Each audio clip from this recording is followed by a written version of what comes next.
반갑습니다. 5월 1일 월요일 큐티 스케치 시간입니다. 오늘 본문은 디도서 1장 1절로 9절까지의 말씀입니다. 오늘 본문은 이렇게 시작합니다. 하나님의 종이요 예수 그리스도의 사도인 나 바울이 사도된 것은 하나님이 택하신 자들의 믿음과 경건함에 속한 진리의 지식과 영생의 소망을 위함이라. 이 영생은 거짓이 없으신 하나님이 영원 전부터 약속하신 것인데 자기 때에 자기의 말씀을 전도로 나타내셨으니 이 전도는 우리 구주 하나님이 명하신 대로 내게 맡기신 것이라. 오늘 본문은 디도서 1장인데요. 디도서는 바울이 그레데 섬에서 사역하고 있는 목회하고 있는 젊은 디도에게 자기의 믿음의 참 아들이라 불리는 디도에게 편지를 쓴 그런 서신입니다. 디도서가. 오늘 본문은 그가 왜 디도에게 편지를 썼는지를 밝히는 그런 본문이죠. 오늘 그 인사말을 보면 자신을 하나님의 종이요 그리스도의 사도라고 고백합니다. 그러면서 하나님이 택하신 자들의 믿음, 경건함에 속한 진리의 지식, 영생의 소망, 이런 것을 위해서 내가 존재한다.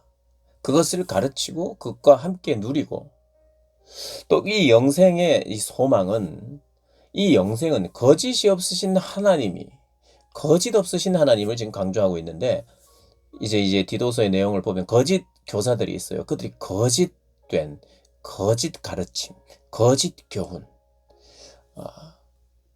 거짓이 영향을 발휘하고 있었던 그런 상황이었어요. 그래서 하나님은 그러나 거짓 없으신 하나님이란 걸 인사말에 어떻게 보면 이 디도서에서 말하고 있는 중요한 어떤 것에 대해서 하나님을 거역하고 또 하나님이 원하시는 그러한 삶의 방향으로 가지 않고 있고 가지 못하게 하는 그런 세력들의 중요한 특징, 거짓으로 난무한, 그래서 거짓된 영향을 끼치고 있는 그들과는 정반대의 분이시다. 하나님이 그런 분이라. 거짓이 없으신 하나님이 영원 전부터 약속하신 것인데 자기의 때에 자기의 말씀을 전도로 나타내셨다. 선포로 나타내셨다. 하나님은 전도인데 그 전도는 선포예요. 선포. 그 선포로 자기의 말씀을 나타내셨다는 거예요. 이 선포는 우리 구주 하나님이 명하신 대로 내게 맡기신 것인데 하나님이 명하셨기에 사람에게 그 명하신 그것을 그대로 전하고 그것은 내가 명하는 이것은 곧 하나님의 명하심이라는 걸 이야기하고 있는 거예요. 그게 절대적인 진리라는 거예요. 내 생각으로부터 나온 것이 아니라 그리스도로부터 하나님으로부터 나온 그 말씀을 내가 전하는데 디도야 너도 나와 같은 마음으로 같은 믿음으로 이 일을 했으면 좋겠다 하고 이제 본문이 시작합니다. 보통 사도 바울은 그가 서신서를 이렇게 쓸 때, 편지를 쓸 때 항상 감사의 형식이 있어요. 그 성도들을 향한, 그 지역의 성도들을 향한 감사의 멘트가 항상 있는데 오늘은 그게 없어요. 그게 없고 그냥 바로 본론으로 들어가고 본론이라기보다는 내가 이 편지 쓰는 이유부터 목적부터 지금 바로 쓰고 있습니다. 뭔가 긴박함을 나타내고 있는 그러한 서신입니다. 같은 믿음을 따라 나의 참 아들 된 디도에게 편지하는데 하나님 아버지와 그리스도 예수 우리 구주로부터 은혜와 평강이 너에게 있을지어다 이렇게 이야기하고 나서 내가 너를 그레데에 남겨두어 너를 그레데 목회자로 세운 이유는 내가 다 했어야 될 일들, 그 남은 일들을 네가 정리하고 또 내가 명령한 대로 각 성의 장로들을 세우게 하기 위함이라 그러는 거예요. 이제 그레데가 이제 길게는 이 섬인데 그레데가 한 250km 정도의 어떤 긴 이제 남북으로인지 뭐 동서인지 제가 정확하게 어쨌든 긴 쪽이 250 그리고 짧은 쪽이 한 30에서 50km 정도가 되었던 걸로 이제 제가 이제 살펴본 바로 기억이 되는데요. 어쨌든 그렇게 좀 큰 섬이죠. 큰 섬에 하나님의 교회가 요즘처럼 그냥 한 곳에 딱 서서 많은 사람들이 그곳으로 모이는 형태가 아니었고 지역 속에 이제 가정들의 소그룹 소그룹화된 그런 교회들이 많았어요. 그래서 오늘 본문에 보면 각 성에 장로들을 세우기를 원한다. 그러니까 뭐 그렇게 뭐 꼭 작았다기보다는 그런 교회들이 이게 대형 교회가 아니라 그런 교회들이 많았다는 거예요. 그러니까 그 교회와 그룹마다 지도자가 필요하겠죠. 장로, 지도자. 그런데 이 어떤 일이 그때 있었느냐 하니까 거짓 선지자들이 거짓된 가르침을 통해서 그 파급 효과가 영향력이 컸던 것 같아요. 그래서 내가 어떤 교회를 다스리고 또 그 교회가 복음적으로 안정을 찾기 위해서는 결국 사람을 보내야 돼요. 어떤 사람을요? 나 바울과 같은 사람, 내 마음을 가진 사람, 그 하나님이 주신 마음을 가진 그런 사람이 지도자로 서야 돼요. 그러니 교회가 무엇인 줄 알고 교회가 교회다워지는 것이 어떤 것인지를 아는 사람이 지도자라고 세워져야 되죠. 장로로 세워져야 되죠.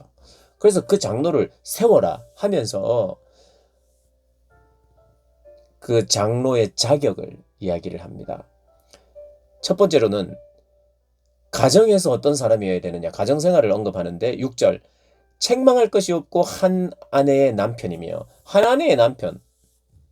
자, 그때는 성적으로도 문란하고 이혼이나 결혼 관계의 그 끈끈한 언약 관계로서 그것을 이혼은 하나님께서 원하시지 않는 거라는 것에 대한 인식이 없었죠. 그 그레데 지역의 사람들이 성적으로도 문란하고, 물론 그리스도인들이 그랬다는 것이 아니라 거기에 있는 것이 굉장히 그 평범하고 두 번, 세 번 결혼하는 것이 굉장히 평범한 그런 도시였어요.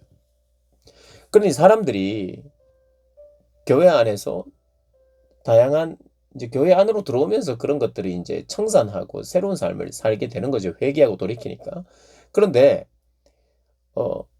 이 장로는 적어도 하나님의 교회 공동체의 장로는 하나님의 남편, 이혼하거나 재혼을 자꾸 하는 이런 사람이 아닌 구별된 사람이어야 된다. 근데 한 아내의 남편이기만 하면 되냐? 내가 부인만 있으면 되냐?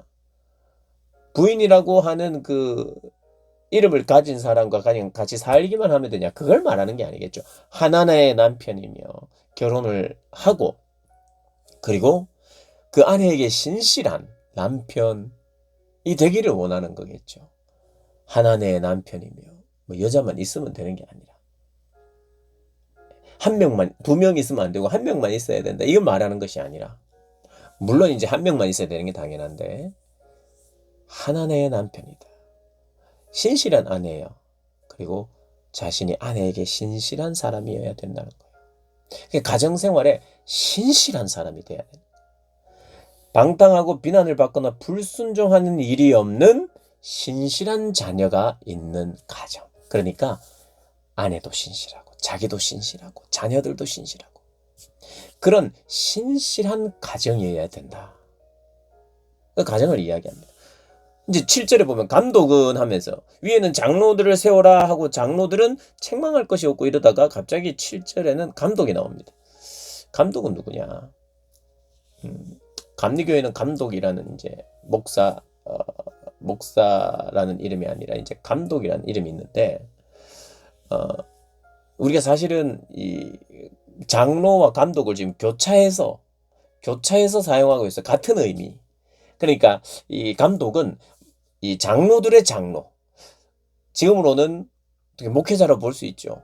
그러나 물론 이제 장로들도 우리 목회자도 장로에 속하지만 말씀을 가르치는 장로 이렇게도 표현하기도 하고요. 그게 이제 성경 해석을 조금씩 달리하기도 하는데 어쨌든 지도자 그룹의 더 지도자. 그걸 감독이라고 생각할 수 있고 지금으로는 뭐 목회자라고 생각할 수 있고 디도도 감독과 같은 사람이었어요. 장로였어요. 그게 나이가 많은 사람이 아닌데 디도 같은 경우는 그럼에도 불구하고 지도자였거든요. 왜냐하면 장로를 세워야 되는 지도자예요. 그러니 디도도 어떻게 보면 감독과 같은 사람, 장로와 같은 사람. 그러나 나이가 많고 어떤 한 아내의 남편이며 자녀들이 있는 정도의 나이는 아니지만 그럼에도 불구하고 사도 바울을 통해서 세워진 그들의 지도자인 거죠. 자, 그런데 이제 그래서 6절에 나오는 장로의 자격이나 7절에 나오는 감독의 자격은 그냥 통합해서 장로의 자격으로 보면 될 겁니다. 왜냐하면 장로는 가정생활을 잘하면 되고, 감독은 어떤 조건이냐 하면 하나님의 청지기로서 책망할 것이 없고 제 고집대로 하지 않으며 급히 분내지 아니하며 술을 즐기지 아니하며 구타하지 아니하며 더러운 이득을 탐하지 아니하며, 이렇게 이야기한단 말이에요. 아니하며 책망할 것이 없고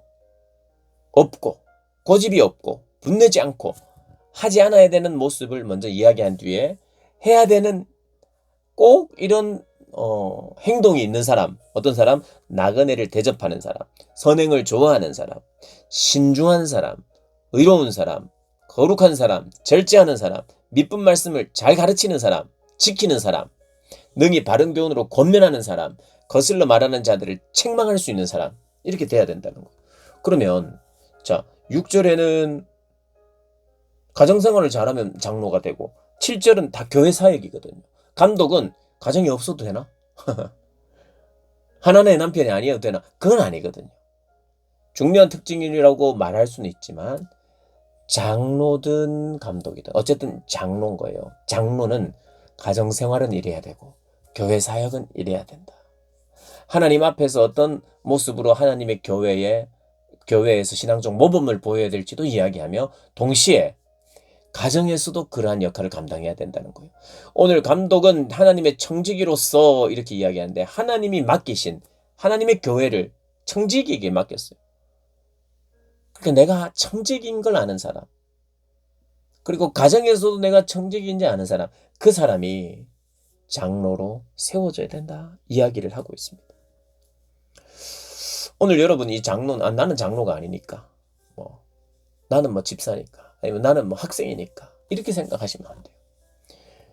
이것은 사실 장로라고 하는 것은 그 중에 그 사람들이 봤을 때 그런 신실한 삶을 살아내고 있는 평판이 좋은, 사람들에게 인정받는, 하나님께도 인정받고 사람에게 인정받는 그런 사람을 세우라는 건데, 우리 모두가 가져야 될 덕목이에요. 나중에 보면 늙은 남자, 여자, 젊은 남자, 여자에게도 이렇게 해야 된다, 저렇게 해야 되는데 그거 다 보면 이렇게 중복돼요. 그러니까 이분들만, 장로들만 이렇게 돼야 된다는 것이 아니라, 이것을 통해서 우리는 지도자된 우리, 지도자로 자라야 할 우리 모두는 이미 지도자이시고 이미 장로이신 분들, 지도자인 분들은 이미 이런 것을, 나는 정말 그렇게 하고 있는가? 이렇게 하지 않고 있는가? 책망할 것이 없는 사람으로 서 있는가? 고집을 많이 피우지 않는가? 급하게 분내는 것은 없는가? 자꾸 자기를 돌아봐야 될 것이고, 나는 나그네 대접하기를 정말 좋아하는가? 나그네, 가난하고 소외되어 있는 자들을 존중히 여기면서 내가 살고 있는가? 선행하기를 좋아하고 있는가? 찾고 있는가? 그 선한 일에 열심히 있는가? 내가 늘 신중하면서 의로우면서 절제하면서 거룩한 삶을 살고 있는가? 나는 하나님의 말씀의 가르침대로 잘 살고 있는가? 이런 걸 자꾸 점검하면서 살아야 되고, 또 이 직분을 사모하면서 우리 모두는 그런 사람들로 세워져야 되는, 하나님의 집을 맡은 자는, 하나님의 집에서 섬기는 자는 가정도 잘 다스려야 한다는 그런 이야기, 오늘 본문을 통해서 하고 있습니다. 이것은 장로가 될 사람, 이제 막 될 사람에게 요구하는 것이나 이미 된 사람에게 요구하는 것이 아니라 우리 모두에게 요구하시는, 심지어는 사도 바울이 지금 가지고 있는 이 마음과 영성도 우리가 가져야 되는 거예요. 장로의 덕목도 우리가 가져야 되는 것이고, 하나님의 말씀을 통해서 나는 이렇게 적극적으로 이 말씀을 생각하면서 그런 삶을 추구하며 그런 열매가 나타나고 있는가 돌아보면서, 그래야 돌아보면 내가 강건하게 서가야 교회가 건강하게 자리를 잡고 나갈 수 있습니다. 그런 건강한 교회를 위해서 건강한 성도, 건강한 지도자 되시는 저와 여러분 되시길 주님의 이름으로 축복합니다.